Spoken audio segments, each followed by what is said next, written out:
রিফাত, তুমি কি করছো? এত তার তরকার কেন? আমি একটা ছোট বৈদ্যুতিক পাখা বানানোর চেষ্টা করছি। এটা হয়তো আমার ছোট্ট একটা আবিষ্কার হতে পারে। বাহ রিফাত, দারুণ উদ্যোগ।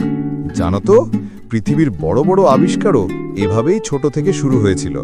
স্যার, কোন কোন আবিষ্কার আমাদের জীবন সবচেয়ে বেশি বদলে দিয়েছে? চাকা ছিল মানুষের প্রথম বড় আবিষ্কার। বিদ্যুৎ আমাদের রাতকে আলোয় ভরিয়েছে। টেলিফোন দূরের মানুষকে কাছাকাছি এনেছে। আর আজকের কম্পিউটার আর মোবাইল আমাদের হাতের মুঠোয় পৃথিবী এনে দিয়েছে।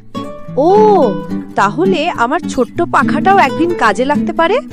অসাধারণ, এটা কাজ করছে। দেখো, চেষ্টা করলে অসম্ভব কিছু নেই। আবিষ্কার মানে শুধু নতুন কিছু বানানো নয়, মানুষের উপকারে লাগানো। মনে রেখো, আবিষ্কার কৌতূহল আর পরিশ্রমের ফল। আমি প্রতিদিন নতুন কিছু বানানোর চেষ্টা করব। চল রিফাত, এবার আমরা একসাথে একটা বিজ্ঞান মেলা করি। হ্যাঁ, এবার আমাদের আবিষ্কার সবাই দেখবে। প্রিয় ভিউয়ার্স, ভিডিওটি ভালো লাগলে লাইক ও সাবস্ক্রাইব করবেন।